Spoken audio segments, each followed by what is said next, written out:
Welcome to Not So Quiet on the Western Front, the podcast where we lift the lid, bust the myths, and explore the incredible history of the First World War. I'm Dan Hill, a military historian and battlefield guide specialising in the history of the war on the Western Front. And I'm Dr. Spencer Jones, author and senior lecturer in war studies at the University of Wolverhampton. In this long overdue episode, we answer some of the many questions you've kindly sent in over the last months, ranging from food and rations to cleaning up the battlefields and everything else in between. Well, hi Dan, a bit of a special episode this week because we're going to finally turn our attentions to a full episode of answering listeners' questions and responding to comments, because we've called for questions in the past. We've always ended many episodes saying, please let us know your thoughts or ask us any questions. Perhaps when we first started making that call, we didn't anticipate just how many questions would be arriving. Yeah, it's a good point, Spence. We should say at this point as well, thank you so much to everybody that's actually taken the time to write into us, leave comments, leave reviews on your platform of choice. Super appreciated. And we do genuinely see all of them. It's just the volume that we get is so high, which is a great measure of success in some ways, but also quite a daunting prospect when you've got to balance that with producing the podcast, with all the stuff that goes alongside it, and also various other historical projects. So this, in a sense, is a chance for us to try and give back and answer some of those questions. We'll probably only scratch the surface. So if you have sent in questions in the past, don't worry, we will get round to them. We're planning, if this is a well-received episode, of course, to continue with more of this style every now and then, just to answer those fascinating questions that you sent in. So big thank you to everybody that has contributed. And Spence, I suppose we should, I've picked out a few at random here, actually, and we should say at this point, we've not researched them, we've not looked into them in any detail. We just want to get a sort of first-hand, off-the-cuff response, which hopefully will come across quite well on the podcast. Could also be a recipe for disaster as well. So let's see how this one goes, shall we? Quite right. No plan survives contact with the enemy, as supposedly von Moltke the Elder said. And with that said, I think our first question we're going to address, I'm going to throw it straight at you, Dan. It's very appropriate, both for the time of the year. We're in early September. We're on the 110th anniversary of the Battle of the Marne. And also because it involves von Moltke's younger nephew, von Moltke the Younger. And this question comes from Fred Steen. And he asks, what do you think would have been the French response if Paris had fallen in 1914? Would the French and British continued fighting, or would France have sued for peace similar to World War II? And then, what impact on England? So, what if the Schlieffen Plan succeeds? What if the French armies are overwhelmed? What if Paris falls into German hands? What do you think, Dan? Well, it's a great question for a starter, actually. Quite a tough one. You could have gone with something easier, to be honest, Spence. But let's have a think about this. I mean, there is a little bit of form for this, of course, because we could turn to 1940 and we can look at what the French government does then. Of course, the situation is very different, but at least in terms of what the response is, we can get maybe some kind of idea about how that would have gone. Obviously, Paris falling is going to be a major issue. And we need to add to this as well that still within living memory, you've got the Franco-Prussian War where, of course, Paris does fall, 1870-71. You've got the Germans absolutely dominating the French, and that leads to a complete change of the end of the Third French Empire and a complete change at the very top of French society. Do I think if Paris falls, is that the end of the fighting? I suspect not. It makes things a lot harder, and certainly the population is going to be having some major questions, particularly as that area of France is by far the most heavily populated at that time in 1914. Huge population around Paris, more than a fifth of the entire country. But there are still areas that could be fought from, and there are cities that could be used as a new capital as well. So I suspect, and I don't know for sure, but I suspect that something like the River Loire, which runs west-east, south of Paris, and forms a really stubborn natural obstacle. In fact, it's the same place that when Napoleon gets defeated at Waterloo, it's the same place that all French forces are told they've got to move south of by the Allies post that. It's also the same place where the French post the big part of the fighting in 1940 are going to put up a fairly solid stand. I suspect we may see something similar to that in 1914, maybe a stand by the French army on the Loire. But if you think about the areas of France that would have been taken, we're now not only talking about Lille, that big industrial powerhouse, but you're also talking about other big towns. Verdun would have gone, Metz would have gone, Strasbourg would have gone, Paris itself would have gone. It's going to really, really put the French in big, big trouble. So, in answer, do I think the war is going to be over? Yes, but not straight away. I think the French are going to continue to fight. That's my gut feeling, but that's only a gut feeling. How about you? What do you say? Oh, I think depends on when Paris falls as well. Let's say that the Schlieffen Plan, which we have to remember wasn't actually aimed at capturing Paris. Paris was in some ways an incidental to the Schlieffen Plan. What he really wanted to do was destroy the French army, trap it in this huge encirclement and annihilate it, and then Paris is yours for the taking. So I'm going on the assumption that the wheels of the Schlieffen Plan are working. A lot of French troops have been encircled, and Paris has fallen, or it's at least been besieged and given way. I think this happened so quickly. Perhaps by the end of September, you might have seen this situation, in combination with the fact the Russians are crushingly defeated at Tannenberg in August. Clearly, the Russians aren't coming to anyone's aid. Their war's been a disaster. I think the speed with which this happens, if Paris goes, and presumably very large number of French troops are taken out of the order of battle, killed, wounded, or captured too, I think the psychological shock is just overwhelming for the French government. I think you'll see government collapse. Huge areas of France occupied. Presumably the British Expeditionary Force has been swallowed up in this as well, so there's no land forces really coming from Britain. I think if the Germans have been canny, and I have to say strategically the Germans were not often canny in the First World War, they could have just offered a peace flat out to the French that I think the French might have had to take, simply because there's just no other option. So I think if Paris had fallen in that first rush in September, perhaps, I think that it would have eventually knocked France out of the war. But I agree with you, Dan. I think there would have been prolonged fighting in the parts of France, a little bit like you see when Paris is besieged and the Imperial Army's been destroyed in 1870. You still get French Republican armies trying to fight through. I think Britain would have done its best to try and prop up France. Russia still had strength, although it had lost a lot in Tannenberg. So I think the fighting would have gone on a bit longer. But if the Germans were clever, they would have made a political deal that was effectively too good to refuse, or it may have been at the point of a gun, but it would have ensured that some sort of deal was made. So I think it does end the war. And if France goes out the war, I think Britain might have jumped up and down for a little bit, and certainly Britain can't be invaded. Its fleet's far too strong. I think you would have had a face-off between Britain and Germany. But in the end, as long as Germany isn't gobbling up French colonies, which is something that the British would be really worried about, a really uncomfortable peace might have been possible between Britain and Germany, possibly. But I think that the key thing is that if Paris falls, the speed of that invasion is just overwhelming. It's psychologically overwhelming. Drawing a comparison, of course, to 1940, where the speed of the German invasion is such a psychological blow to the Allies they can't recover. I think the same would have been true in 1914. Very interesting. And very, very interesting, in fact. So hopefully they're not all as tricky as that question, but it's always nice to stretch your limits a bit there. Excellent. So let's go on to a question here from David Poe, which is an interesting one. I'd like to hear your opinion on this, particularly, Spence. So regarding defence in depth, are the very frontline troops completely written off as casualties by design? If so, are they aware that the plan calls for them to be overrun? Was this a moral issue for the troops deployed there? Oh, good question. Interesting one as well, with a number of wrinkles. The short answer is that in a perfect defence in depth system, and bear in mind the defence in depth of the First World War is primarily German based. The defence in depth front line is there designed to break up the offensive, soak some of it, disrupt it, and so on. And then it will be relieved by a counterattack. The German Eingriff divisions will come up and they'll counterattack over your position and they'll reclaim it. In reality, there are examples where that does happen, and the Germans reclaim their front line.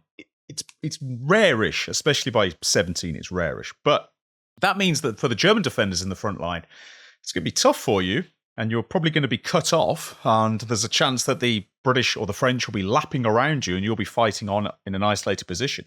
But there's an expectation you'll be relieved as well, that the Eingriff divisions will come sweeping in, and they are going to free you up and they're going to reconnect you to the front line. So you're not written off, or at least on paper you're not written off. Now, in reality, as the war goes on, it becomes increasingly clear to the Germans the troops down in the front line, in the forward zone, they're not going to make it. They're going to be overrun.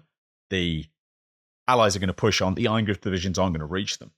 That's never explicitly said. It should be stated, although some of the cannier officers do start to realise this. Yet, there's still an expectation those troops in the very forward zone, you're going to fight very hard. What you do is absolutely essential. You've got to blunt this initial assault. And the Germans tend to put in very, very dense machine gun concentration, so you've got lots and lots of firepower to make up for the fact that you are in a vulnerable position, so that helps as well. But in terms of causing a morale issue, later on in the war it does, and one of the reasons you start getting big surrenders in the 100 days, or at least parts of the 100 days, quite often this is the forward zone is just caved in very quickly. They know nobody's coming. The Germans basically lose their counterattacking ability by September 18 in a large scale, so nobody's coming to relieve you. And that you're asking a lot of troops. Now, there's stories of German machine gunners showing a lot of bravado and a lot of determination. There's stories as early as the Somme in 1916 of Germans machine gunners chaining themselves to their machine guns. We're not going to abandon this weapon. That's how committed we are to it. You start to get almost a particular esprit de corps from certain German units who are often involved in the front line, but it has to have a moral weighting. And just to connect this to the British obviously adopt defence in depth at the very end of 17. Doesn't really work for a variety of reasons we've discussed, not enough manpower, not enough time. In the army's own assessment of what's gone wrong in March 1918, one of the feelings is the front line has just caved in straight away. The forward zone's given up. That's partially because it's been completely overrun.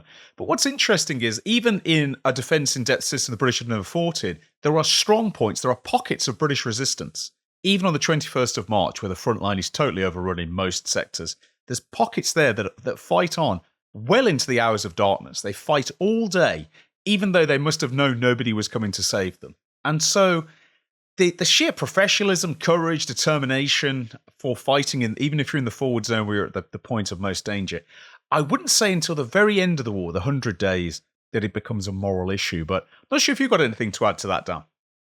Well, there's a couple of interesting points you raised there, and I think one of them relates to the British application of this same system, defence in depth, of course, copied from the Germans, and the example you made there of the 21st of March 1918 is a good example. And I think what the British failed to understand in March 1918 is exactly how you should weight those different layers of the defence in depth system. So famously, the British are going to overweight their front line. So this results in exactly what you've just described there, actually. So in some instances, you end up with much larger pockets, which are tougher to break down and therefore are going to fight for longer. And that does have its impact. Of course, German leading units are going to be lapping around them and disappearing off into the distance. The problem that you get here is the counterattacking, or perhaps you might even call the relieving force here, is that a good number of those troops trapped in that pocket should have formed part of the relieving force in the first place, because the British take away guys from the counterattacking role in order to put them in the front line role. So yes, you get these pockets that survive, but the guys in the pockets are the ones that are supposed to be relieving them. So you're never really going to get those guys back. And that's why we see on the 21st of March 1918, I forget the number, something like 90,000 POWs taken in a single day. It's more than every other day of the entire war combined up to that point on the Western Front. It's that big. It's that big a deal. So yeah, from that point of view, there's a semi kind of sacrificial element to it, but also having big pockets of troops with pretty heavy firepower in your logistics areas and in your rear areas is going to cause problem for the enemy as well. It's not just go past them and forget they exist, because actually they can really pack a punch from quite a distance. The other thing to mention about this, and the idea that you put forward there, the concept of chaining yourself to a machine gun and these guys fighting hard in these pockets, whilst yes, certainly there's an element of that, there's also another element I think maybe we could touch on here, which is the idea of, if you are in one of those pockets, particularly if your counterattack troops are not going to get to you, you're also going to find yourself personally in a distinctly unhealthy position.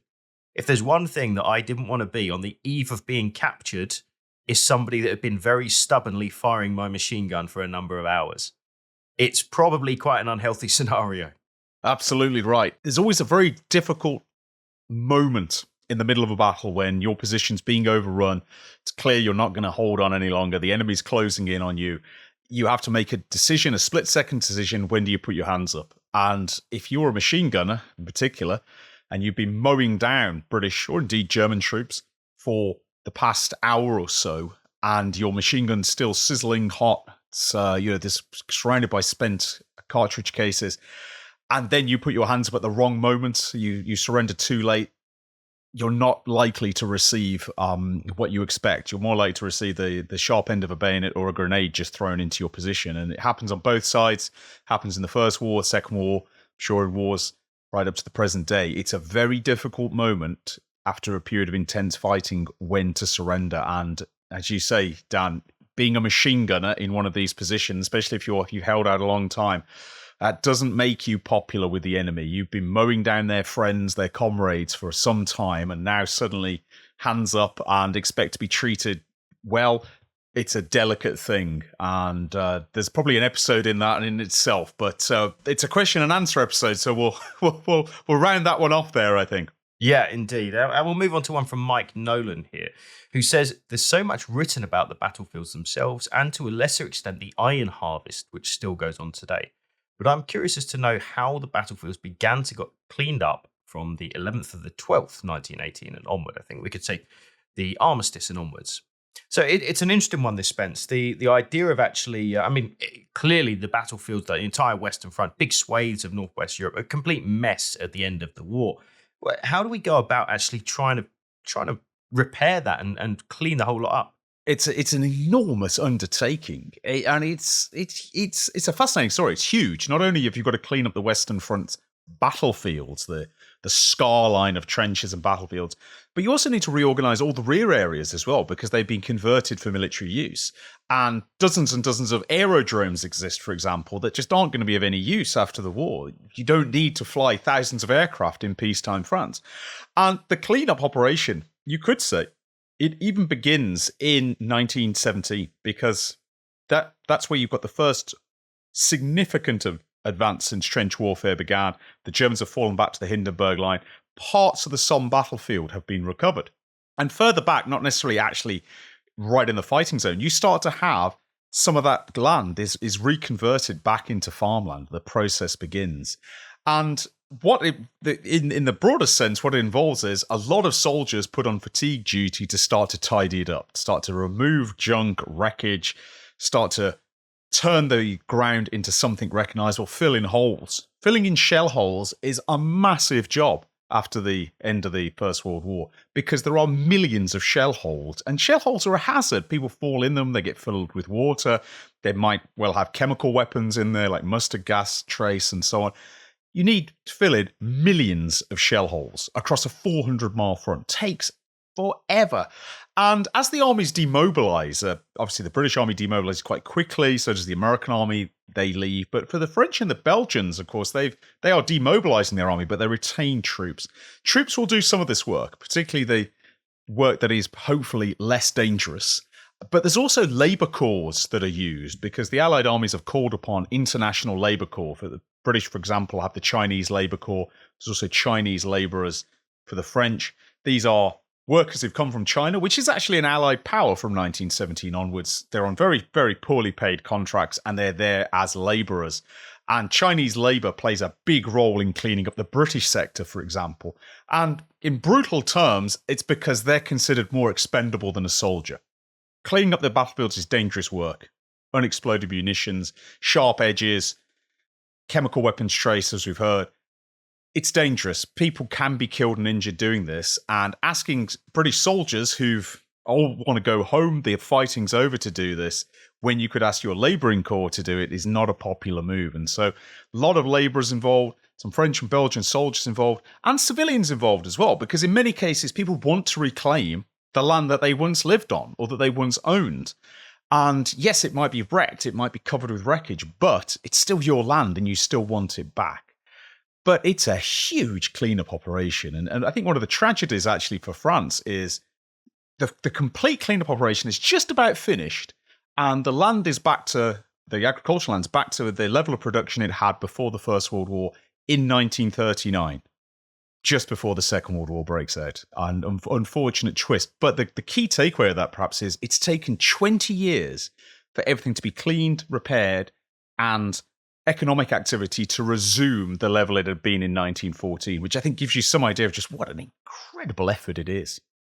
Yeah, and just to add to that, actually, I mean, there, of course, are areas that are so badly damaged that have just been left to this day. The famous Zone Rouge, as it was known in northern France, where you get areas of ground that it's just deemed not worthwhile to actually recover them. So big swathes of land, particularly around Verdun.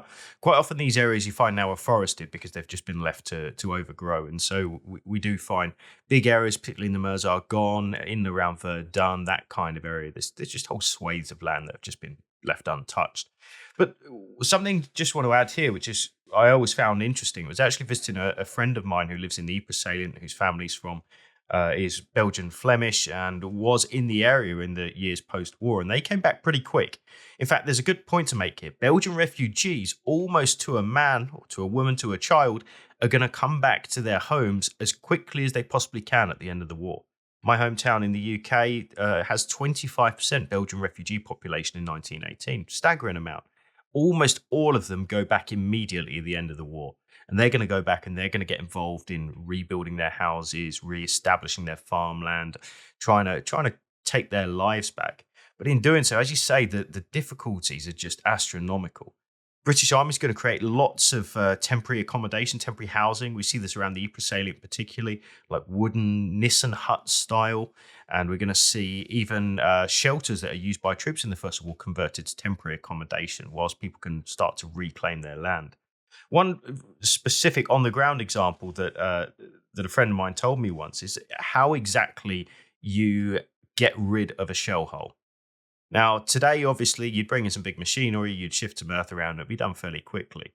Apparently, according to this principle in 1919, the idea was you find a large shell hole, or heaven forbid, a mine crater in your land. That's going to be an even bigger problem. And what you do is you tether a horse to a plow, and you start at the outside, the lip of the crater, and you're going to go round in concentric circles, slowly working yourself in, a bit like a corkscrew. And in doing so, eventually that's going to flatten that out. But that's one shell hole. Now have a look at any field in the Ypres salient in 1918, 1919. They're just shell hole over shell hole over shell hole. And of course, as you said, Spence, you're going to be using your plow blade. You're going to be whacking unexploded ordnance. You're probably going to be digging up, the remains of fallen soldiers. You may be disturbing areas of ground that have had traces of mustard gas in them. It's a completely horrific environment. In fact, even today, when you speak to people out on the Western Front, particularly in the Ypres salient again, and you talk about how people plough their fields, this is 100 years later. The danger today isn't so much if you plough a field that was right in the heart of no man's land for a couple of months in 1917. There's not a huge amount of danger as long as you plough in the same direction. Because over the years, the effect of those ploughs have actually turned all of the shells so they all now face in the same direction. So you can run up and down fairly safely. What farmers will say out there is do not plough side to side, because as soon as you change direction to something you haven't done before, you're now coming into the risk of contacting these kind of things. And whilst high explosives do cause some danger, actually, if they've been in the ground a long time now, generally speaking, are fairly safe. What isn't safe are the much thinner, much more volatile gas shells. And if you stick a plough over a gas shell, even 110 years later, and you crack the glass bottle that's inside of that, you're going to have a very bad day. So it's incredible how, the iron harvest and that story still goes on to this day. There are always those estimates put out, which are fascinating. I don't know how they actually came about, but the story goes that in 1,000 years from now, people are still going to be finding shells on the Western Front. What a comment. I mean, it's one of those, it may have come from the fabled Ministry of Guesswork, but if you consider as we just laid out, Dan, the very real risks of the Western Front, and I know one of the first things to do on a battlefield tour, give a briefing about don't pick up anything that looks suspicious, definitely don't kick anything that looks suspicious, because it's real. And as you say, areas like the Zone Rouge in particular are extremely deadly or dangerous for you to pass through. So imagine, listeners, what it was like 110 years ago, or I should say 105 years ago at the end of the war. It was far, far more dangerous. So an epic amount of work was required to return it to its normal appearance, but not without its casualties. So fascinating topics, perhaps something I'd love to get into as a full episode one day. Yeah. And another question that's moving away from design or repairing the battlefield and talking about sort of consequences of battlefield action. And this is from Thomas Loftus, who asks, what happens if a British officer or NCO is thrown out of the army for, say, misconduct or insubordination? Would he spend the rest of the war in a military prison? Is it a plausible scenario for him to rejoin as a private or join the French army? Well, this is really interesting, and I can see where you're going to go with this one at least, because we know one great example. I'm going to stick with officers because I think that's a clearer example that we can follow.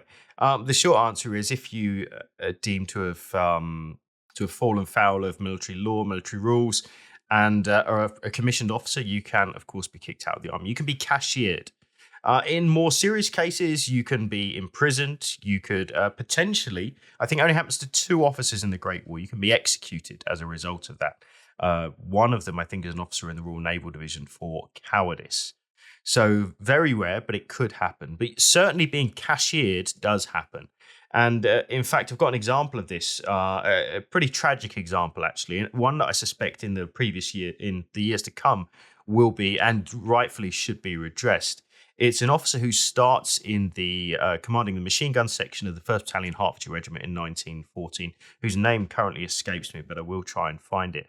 And he is cashiered in 1916 for homosexuality, which of course is a crime in the military at the time, and is something that is not only frowned upon by general society, but is something that is strictly forbidden in the military. Now, he goes through a whole process. This is a man that's fought incredibly bravely right up to the middle of 1915. He's done remarkable stuff. Nobody has ever doubted his ability on the battlefield. What they have said is, look what he gets up to when he's away on leave, or look what apparently so-and-so has said about him. Now, this man is cashiered, and he's eventually kicked out of the army. He is actually paid for at the start of the war. He's paid to raise certain elements of the machine gun section of the 1st Hearts. And once he's cashiered, he goes back and says, look, I am fully dedicated. I want to go out. I want to prove myself on the battlefield. I've already been through the first Battle of Ypres. I've been through the Battle of Festubert, Kinchy, up to the Battle of Loos. He's proved himself and his men regard him. I want to be allowed back in. And the British Army simply says no. He's not allowed to rejoin as a private. He could possibly have rejoined a foreign army, but sadly he doesn't. And actually his reputation is shot from that, and tragically takes his own life in the 1920s. If you were to go in military records today, that man is still put down as having been cashiered and dishonourably discharged from the British Army, which is an absolute travesty. We spoke previously in the Shot at Dawn episode about how individuals who have been convicted of crimes such as desertion, in some cases justifiably convicted, have almost to a man been pardoned as a result. That's not true of everybody, this being a case in point. Now, that being said, of course, there are many situations like that. There are also situations, Spence, where people are justifiably cashiered for things that they didn't do, or perhaps things that they've done that have just been totally contrary to military doctrine, military law, and have been rightfully cashiered. Or people who have performed so poorly on the battlefield, they've been kicked out of the army. Now, there are a few routes that you can follow to get back in and at least take part in the Great War, whether it be in the British Army or somewhere else. And I know you've got one specific example in mind. I have. I've been saving my powder for this one. And this goes back, listeners, right back to 1914 and the retreat from Mons. And in the aftermath of that, you might recall, if you listen to our Mons episode, there was an incident in San Quentin in the Great Retreat, 27th of August, where 2 British battalions, the Royal Dublins and the Royal Warwicks, actually surrendered. Their colonels surrendered them. Very controversial circumstances before they were rescued by a hero of the podcast, Major Tom Bridges, and his cavalry. Well, the 2 colonels in charge were court-martialed for cowardice and for conduct unbecoming an officer. Both of them were actually found not guilty of cowardice, but they were found guilty of conduct unbecoming, and they were cashiered, which basically means they were stripped of their rank, their officer rank. They're thrown out, they're no longer an officer, and you're thrown out of the army at the same time. Now, the colonel of the Dublins, a guy called Mannering, who should never have really gone to war. He was a sickly man when he went to war. He was not in great shape. He wrote a short piece defending himself, and then he disappears, becomes obscure in history. But the colonel of the Warwicks, Elkington, actually sought redemption, even though he was well over 40 by the time of this incident. In fact, he was 48. He actually applied to rejoin the army as a private soldier, and he was rejected. You're too old, you're over the age limit. And so what he did was he went to France instead. He actually spoke French, and he joined the French Foreign Legion. He didn't try and join the French army as such, a normal infantry unit. He joined the French Foreign Legion under an assumed name. And he's 48. He was 49 when he was doing most of his fighting in 1915. And remember, age is a little bit different in the era of the First World War. That's quite old. And he fights really bravely with the French Foreign Legion, wins the Croix de Guerre. He gets wounded, gets really badly wounded later on in 1915, gets machine gunned right through his legs, and he's being stretchered away from the battlefield in his French uniform. And by pure chance, he passes by an officer who knew him before the war, who does a double take at this guy going past him on a stretcher and says, "My God, Elkington, is that you?" And of course it is Elkington. And Elkington had kept his identity completely secret. He didn't want to be known for what he was doing. But the story got out. He was actually too badly injured to continue war service. He'd walk with a limp for the rest of his life. But the story got back to Britain, and this incredible story that this broken down colonel, 48 years old, goes and joins the French Foreign Legion, a really tough, hard-fighting outfit. Fights very bravely, is wounded, and the British government not only restored his rank, they actually promoted him to a full colonel, and they gave him a Distinguished Service Order. And he'd actually serve in the army in an administrative role until the end of the war. His injuries prevented him from going back out to the Western Front. But an incredible story, and it's something that was open to soldiers. If you wanted to, you could potentially go and join another nationality's army. The language barrier was significant, especially if you're trying to join the French or the Russian army. The cultural barriers were also different. The French army ate differently, was poorly paid compared to the British army. But there were options available. There was that possibility of doing something else. And there's one soldier I can think of who is basically kicked out of the army in 1915, the British army this is, and he ends up coming back in 1918 with the American army. Slightly different story because he's actually emigrated to the United States and then he's re-enlisted when America comes into the war and he comes back, survives the war. So it's possible. It's absolutely possible you could do this. Although, if you've been thrown out of the army and cast out, it may be that the army's not the best place for you. Although we've given two examples where redemption is, or at least should be possible, there's other cases where people are kicked out of the army and they're probably right to be kicked out because they're a hazard to themselves and others. Yeah, there's a couple of other things we can bring into this briefly, of course, and say in most cases, this is a time before true identification, photographic identification, that kind of thing. There's also the possibility of re-enlisting under an alias or another name, which certainly does happen, probably in quite high numbers. We see, if you go and look at any memorial, the Tietbau Memorial, there are probably, if not hundreds, certainly dozens of men who are named there who enlisted under an alias. Could be for various different reasons. Could be already you've been involved in crime. Perhaps you're wanted back at home and so enlist under another name. It could be that you're underage and you don't want your parents to find out that you've enlisted. It could be that you've previously been enlisted and then been dishonorably discharged or something along those lines, and then you want to re-enlist elsewhere.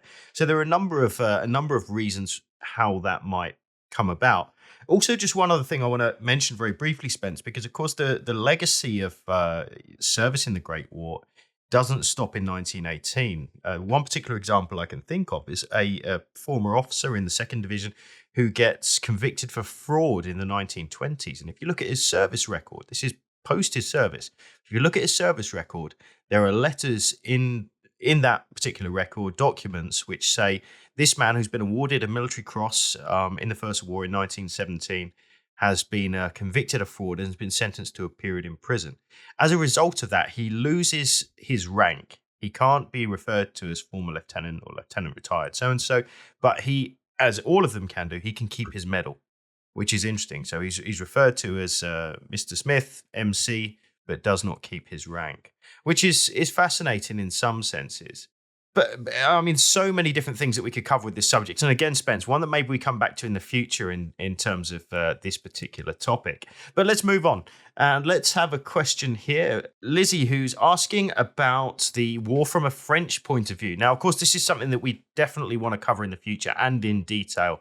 But in the meantime, Spence, can you recommend for any of our listeners who would like to know about the war on the Western Front from a French point of view, either books or perhaps another podcast? I can. Some very, very quick recommendations. So It's strange, isn't it? The French army is so pivotally important to the First World War. It carries the majority of the weight of the war, occupies the majority of the Western Front, and yet in the English-speaking world, the French army is nowhere near as well known as the German army. I think there's far more books in English in the German army than the French, and there's reasons for that. France doesn't quite have the same military history community that Britain and Germany have, for example. But a few books to get you started. I think one book I'd recommend to anybody if you're looking for a good introduction to the French army, very easy to read, quite short, is Anthony Clayton's Paths of Glory, The French Army, 1914 to 1918. It's a short book. It's an excellent introduction.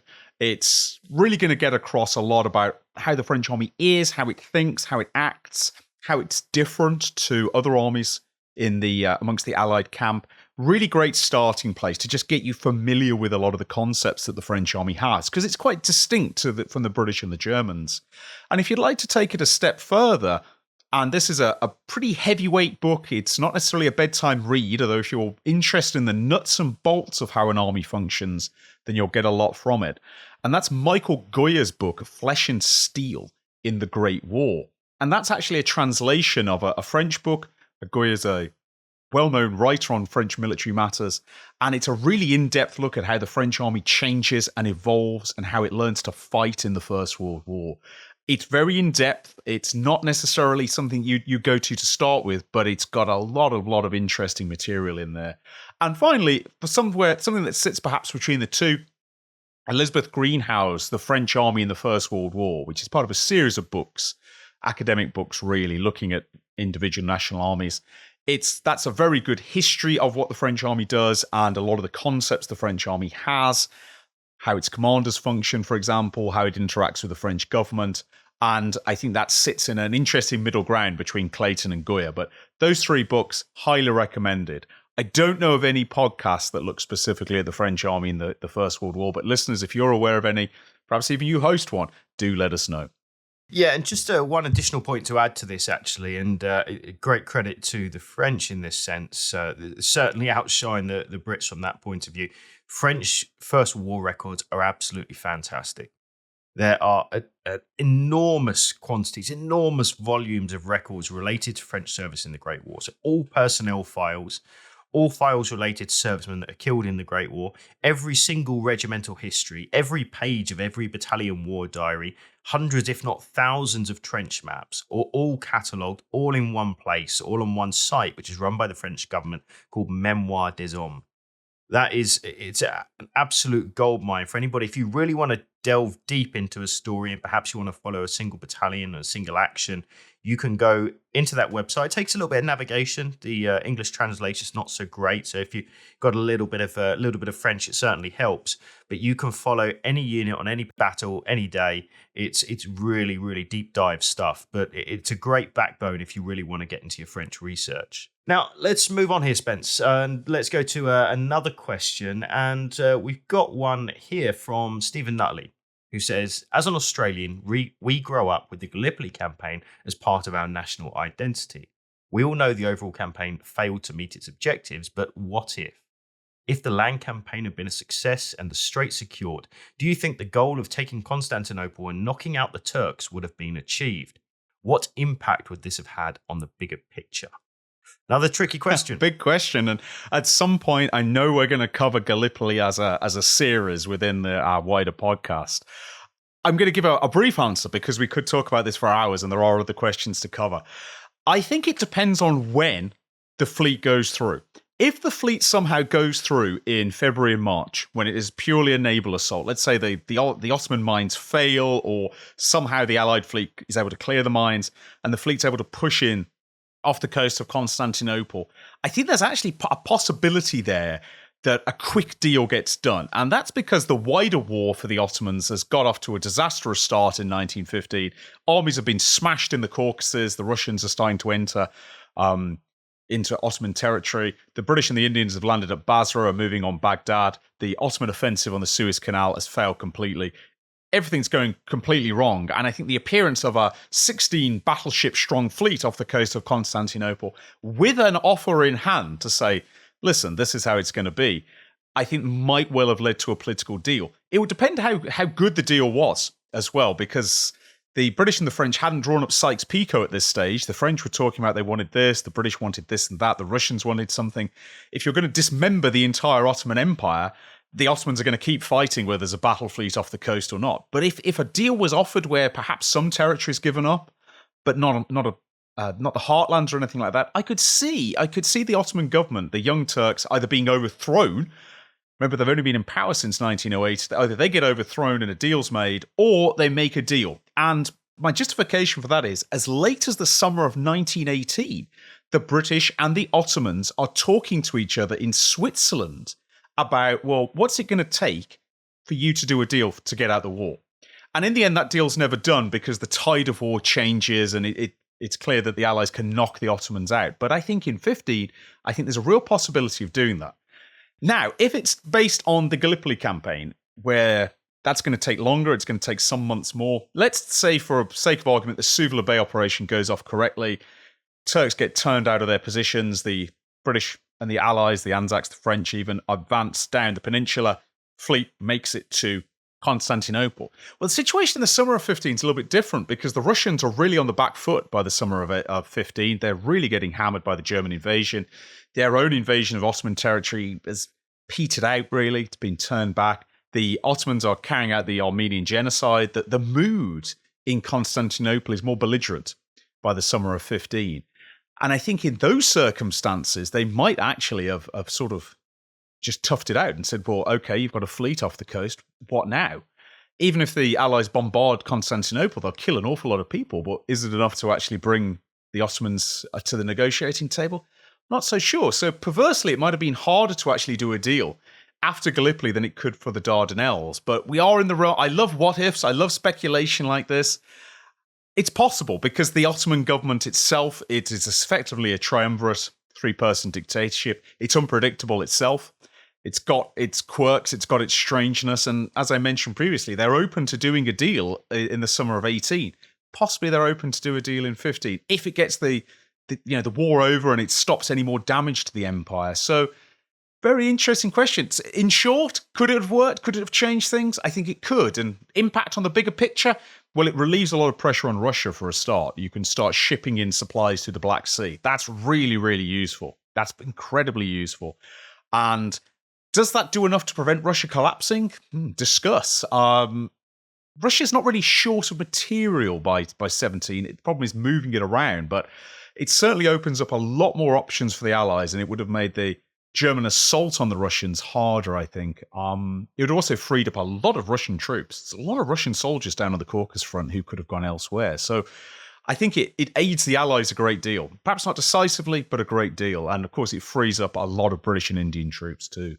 But what do you think, Dan? Am I being a bit too generous? Am I seeing the romance here? Am I falling for Churchill's lines?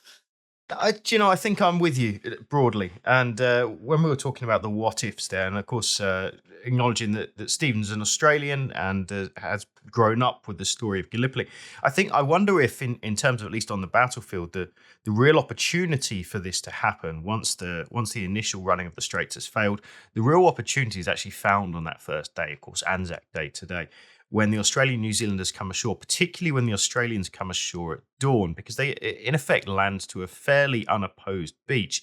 And we do have a real opportunity to push inland. Of course, the main objective being to get across and cut off the bulk of the Gallipoli Peninsula, knock out the forts that are on the eastern side of the peninsula, which are covering the straits, and therefore allow warships to move through in a much more cautious manner.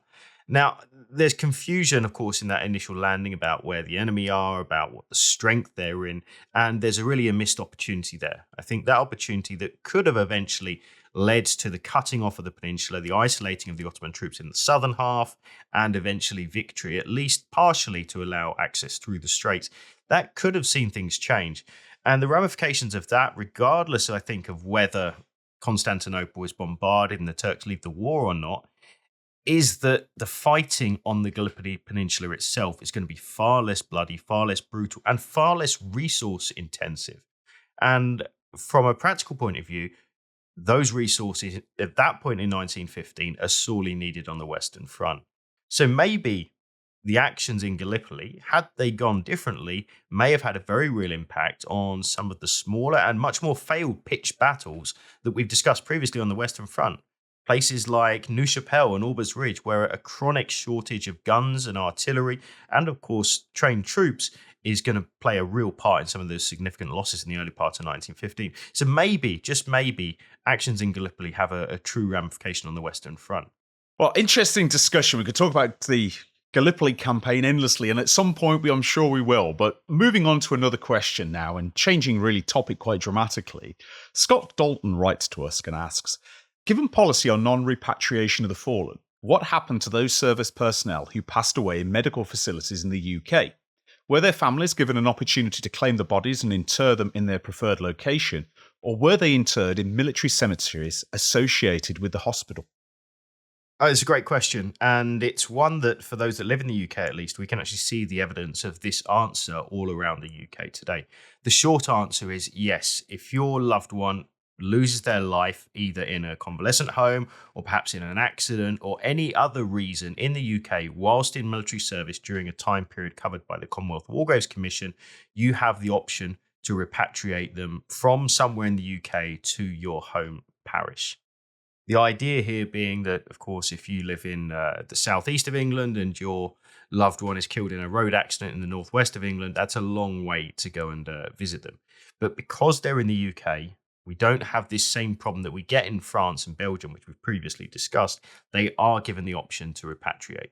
Not everybody takes it, and we do see military cemeteries or plots in military cemeteries in the UK which have people who are not from that particular location. But quite often, if you look at the percentage of nationalities in that plot, quite often you'll find there are a lot of Australians or Canadians or Indian soldiers buried there because they do not get that option to repatriate back home. They will have an option as to where they're buried in the UK, and quite often they just say, well, let's keep them where they fell, where they're originally buried. Unless, of course, grandmother still lives in a village in the northeast, in which case they could be repatriated to there. But just for anybody that's not familiar with this, it's maybe worth covering. Of course, the British come to a decision in 1915, which is that anybody killed out on the Western Front, or any other theatre for that matter, will not be repatriated. The concept being, if we can't bring them all home, nobody comes home. It's not entirely true, because in 1914, at least, there are some very wealthy families who actually pay to privately have their loved ones brought home. That's stamped out pretty quickly. The whole concept of the Imperial War Graves Commission, when it's formed, is equality in death, and so it's decided that nobody goes home from this point. That's not true in the UK, so you can be moved around the UK. And it's also true of those that die on ships on the way home, which is, as you would imagine, not particularly uncommon. So those that are already, their bodies are brought back to the UK, they can also be repatriated to a home parish. So fascinating subject, and actually a really controversial one at the time, because there are a lot of issues with people saying, well, why is my loved one, why is my son not being brought home from the battlefields? You know, he went and did his bit, the least you can do is bring him home. The problem at that time is there's a war being fought. And if your choice is to bring a wounded man home or bring the body of a fallen soldier home, of course, the wounded man is going to take priority. It's also worth mentioning, you know, that's not true of other nations. Of course, as we previously discussed, the Americans operate a completely different system, and they will repatriate, even in the post-war years.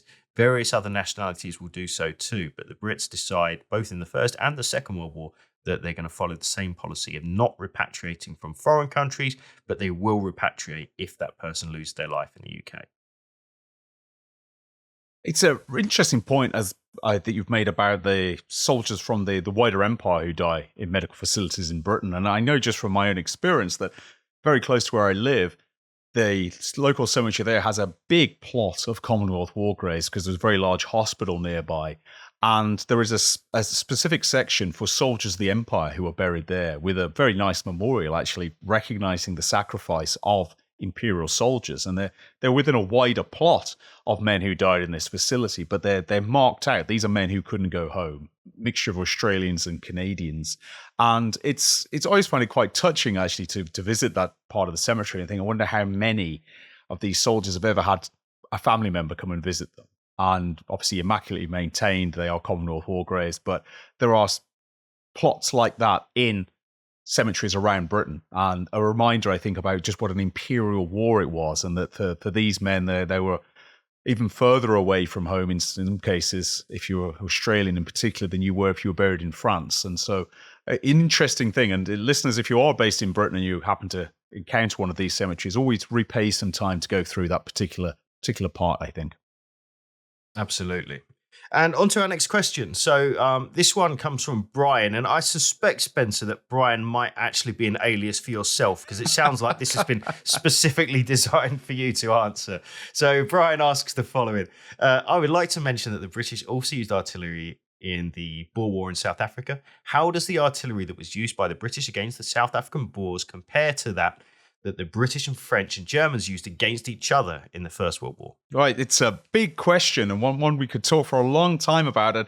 If Dan lets me, I'd talk about it for hours, but I could summarize this quite briefly, that there's the two big changes between the artillery of 1899 and the artillery of 1914 are the speed with which guns can fire, especially field guns. What they are, by First World War, they're so-called QF guns, which stands for quick firing. The French have invented the first QF gun, actually a little bit before the Boer War, the 75mm, the most famous field gun in the world in the First World War. And because of a complex recoil system, it can fire incredibly fast and accurately, because although there is a kickback when the gun fires, its suspension system means it's not going to rock back some distance as older guns did. So it's very stable as a firing platform. You can load and fire it extremely fast, and you won't lose that much accuracy. So QF guns are revolutionary when they're introduced. Now, the British don't have a standard issue QF gun in the Boer War, so they don't get to use those. They adopt one after the war, so too do the Germans. So by 14, all the armies have got QF guns. So artillery can fire, especially field artillery, can fire much, much, much faster than it could in the Boer War. The second matter is range. There are bigger and heavier guns available by 1914 that can fire further with more accuracy and with more devastating effect than was ever the case in the Boer War. So the British, for example, adopt the 60-pounder gun. Big, powerful, heavy artillery piece, very long range. Depending if you set it right, you can probably get about 10,000 yards with it. You're going to lose a lot of accuracy at that range, but you can still fire it that far. Enormous range. In fact, the British designed the 60-pounder because of a need for heavy guns that have been revealed in the Boer War. The French lag behind in heavy guns, but the Germans are the master of the heavy guns. They have more heavy artillery proportionally than the British or the French, and they put it to very, very good use. And one of the unpleasant experiences the British and the French have is their field guns getting hit by heavy artillery in 1914. They can't fire back at it. It outranges them. They're losing guns to very heavy, long-range fire. One thing I would say, though, is that the British actually use some of the guns they've used against the Boers in the First World War too. And that is not really an intentional choice. It's because of shortages of equipment. In 1915, territorial divisions that are coming out on the Western Front, there's just not enough heavy artillery. There's not enough modern artillery to equip them. And so a number of them go into action using 15-pounder guns, non-quick firers, that have been used against the Boers, and the notorious 4.7-inch gun, which was a heavy gun introduced in the Boer War. It was an improvised gun. It's an old naval gun that had been put on wheels. By the time of the First World War, these guns were totally obsolete. They were completely clapped out, and they were nicknamed by the troops strict neutrality because they shelled friends and foe alike. So inaccurate they could go anywhere once they started firing. And the British were still using some of these guns out in the Middle East as late as 1917. Some Boer War vintage guns were still seeing service, and they weren't really up to the job. But that's all I'm going to say on the topic, because otherwise I'll run away with this episode, and we do have other questions to get through. Indeed. And we've got one here from Robert Pernicharo, who asks or says, I'm wondering if you guys could do an episode on food in the First World War. So what did soldiers eat and drink in the trenches? Was it all tinned, or did they also get fresh food? What kind of treats did they get to keep up morale, if any? So, I mean, the short answer to that, which I'm gonna answer myself to start with, is yes, we certainly will do one on food in the First World War in a bit of detail as well, because it's fascinating. And in terms of what soldiers get in the frontline trenches, I mean, we've kind of touched on this before, Spence. I mean, there's a lot of food, a lot of high-calorie stuff. It's very, very calorie intensive to live and operate in trench warfare, as we've previously covered. But there's not a huge amount of variety. But interestingly, and we have, of course, looked at this in some detail before. One of those things that's often overlooked is that soldiers in the front line are in some cases much better fed in 1914-18 than they've ever been in their civilian lives. This is really true, and it's even noticed, in fact, especially in the British Army, all volunteer, of course, before the First World War, that recruits who've come from really poor areas and they're physically very small, if they're young, 18, 19-year-olds, 6 months with the army, physical outdoor training and a high-calorie diet, doctors are actually amazed at how big they start to get. You're being fed high-calorie diet for the first time and you're exercising a lot, you will start to generate muscle. And so it's interesting that the daily calorie ration for soldiers as an average across all the armies, and there is variation between national armies and at different times of the war, on average, you're eating about 3,000 calories a day. Now, Dan, if you or I were to sit down and eat 3,000 calories a day every day, we'd gain a lot of weight and it wouldn't be welcome weight. But we have to remember that in the First World War, you're cold, it's a physical job, there's a lot of manual labor, you're also stressed, and stress will also, of course, burn energy. You'll need to refill that. Your body's at a high state of anxiety, and so you're burning through your fat reserves. And so 3,000 calories a day was about reasonable for a soldier. And it was monotonous food. You weren't going to get a lot of variety. The vast majority of it was tinned. To answer your question, Robert, the vast majority is tinned. It's practical. It's easy to ship up. And crucially, it stays relatively fresh for a long time. So for the British, the iconic bully beef is going to be one of your standard things. Jam as well. Good high-calorie, energy-boosting food. These are easy to mass produce, easy to ship out. Fresh foods could sometimes be available, but you're very unlikely to encounter really fresh food in the trenches. It's going to be preserved meats. It's going to be tinned foods. When you're out the line, though, there's opportunity to get those kind of foods, get those kind of treats, really. And of course, what aids that is, as well as the food that you're actually being issued, your rations, there's also a thriving market for selling food behind the lines. You can go and buy your ham and eggs, which becomes a popular British dish. You can potentially buy fruit or vegetables from sellers. So certainly if you're an Allied soldier, your chances of going hungry in the First World War is really low. You're going to get enough to eat. And also you're going to get the odd treat as well. And if there's one treat that the British soldier loves more than anything else, it's chocolate. Yes, indeed. And there are a number of occasions. Perhaps the most famous in terms of treats when we consider the story of the Great War is the famous Christmas tin of 1914. This is a gift that is given to all troops in the front line or in France and in theatre at that time. And it's a beautiful ornate tin given out by Princess Alexandria from memory, and contains a number of different products. And actually, they do change depending on the particular type of troops. So non-smokers can get a non-smokers version, which has sweets in it, including chocolate and boiled sweets. You can get other ones which have tobacco in them. They have writing pencils and little gifts that a soldier in the front line might find useful. Many soldiers actually keep them as a kind of a badge of honor that they were somewhere on the fighting front in 1914. And you still see these Christmas gift boxes doing the rounds. I've got a couple here around me, actually. So these kind of things can certainly be acquired. What you mentioned there, Spencer, about this whole cottage industry idea behind the lines is absolutely true. If you're a French or Belgian civilian that's not been evacuated and you happen to live 5, 6, 7 miles behind the line in an area that has high volumes of troops going up and down your local high street that you happen to live on, there's a great opportunity here. So you'll find many people will open impromptu, what they refer to as estaminets. So this might be serving the famous cheap bottle of white wine, the Vin Blanc or Plonk as it becomes known. It might be that chickens are being kept in the garden and they can be bought by soldiers.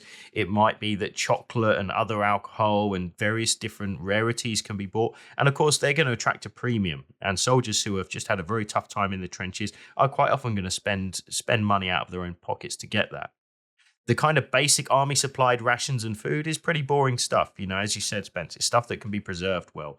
There are some semi-fresh things that you can get. Cheeses are quite often available. They tend to preserve quite well.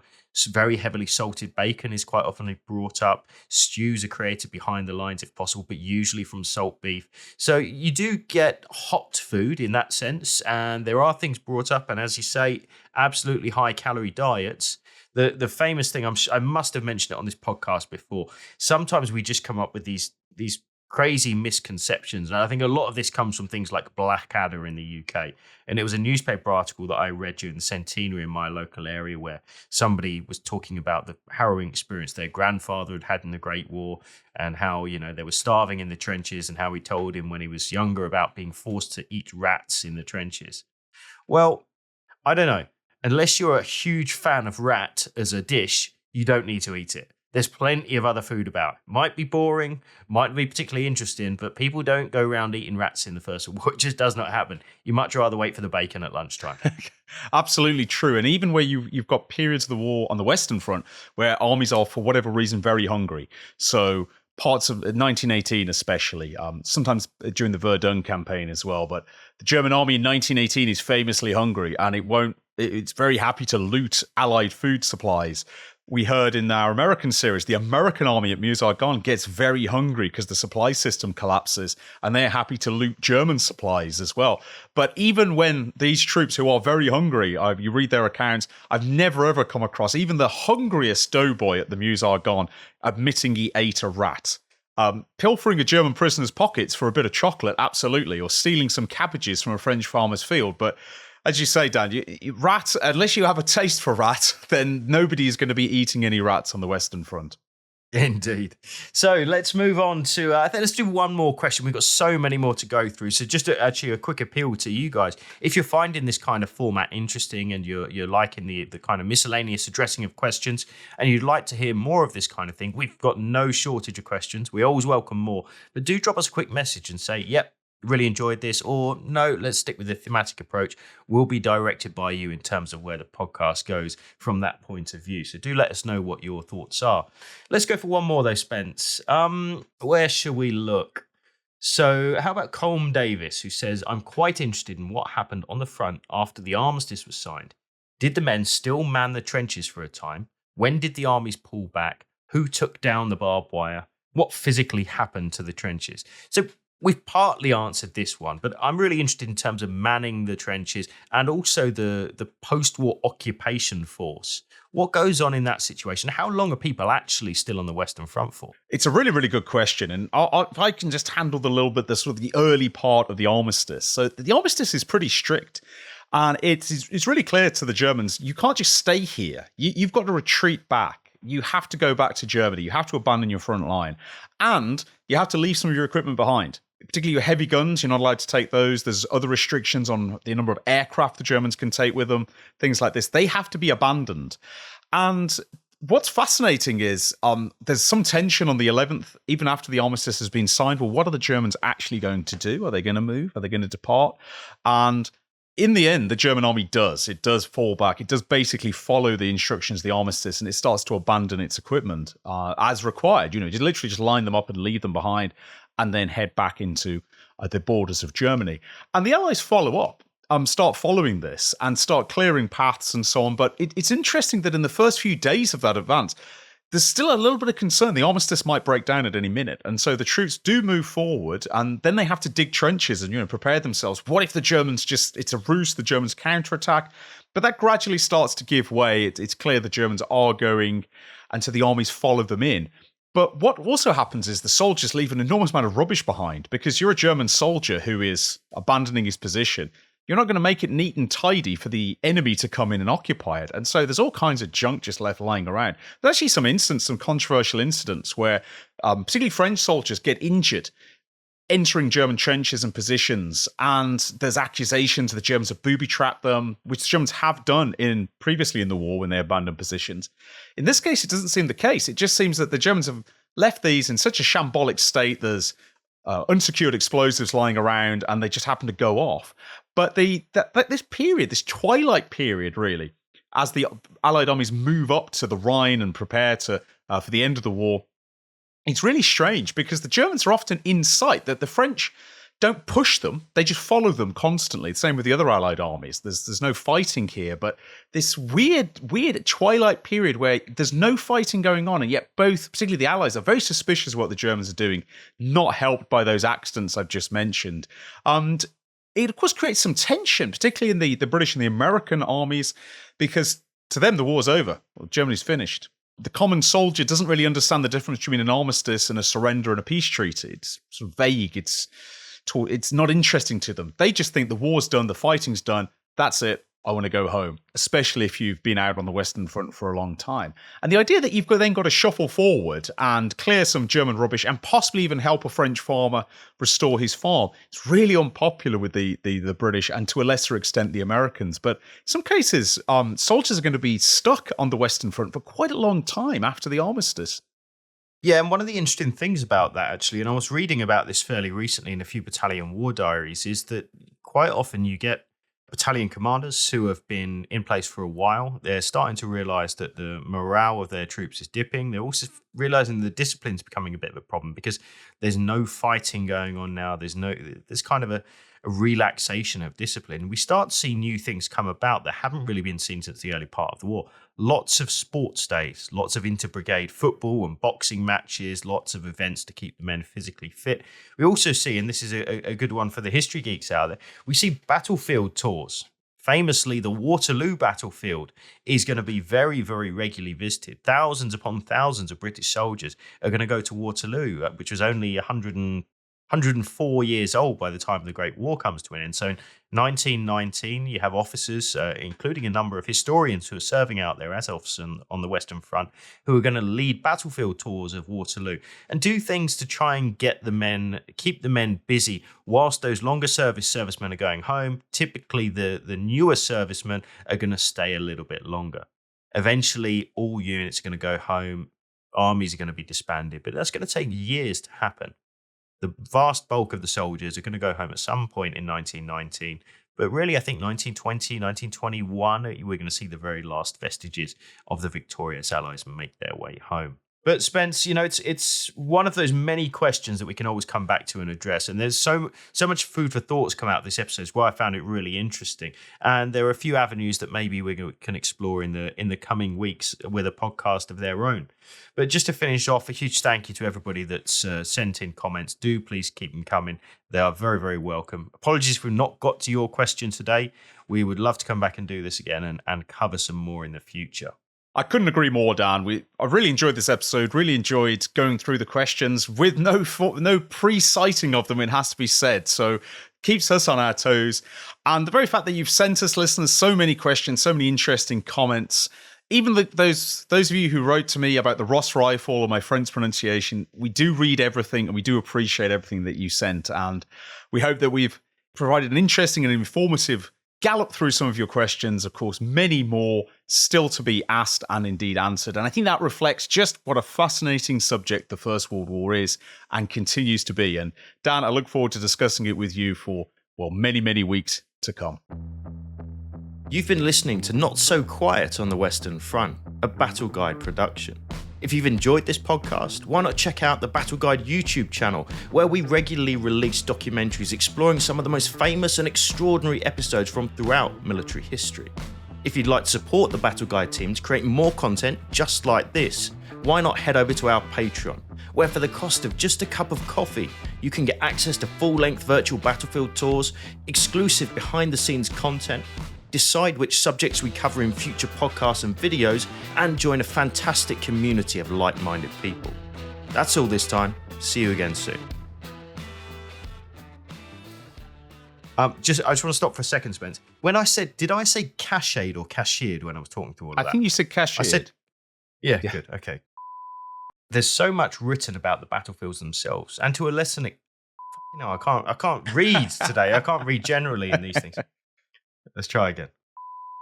Across all the armies, we're about 3,000 casualties a day. Now, if you or I, Dan, would try calories, mate. Casualties is a bit much for the food. There's plenty of those as well.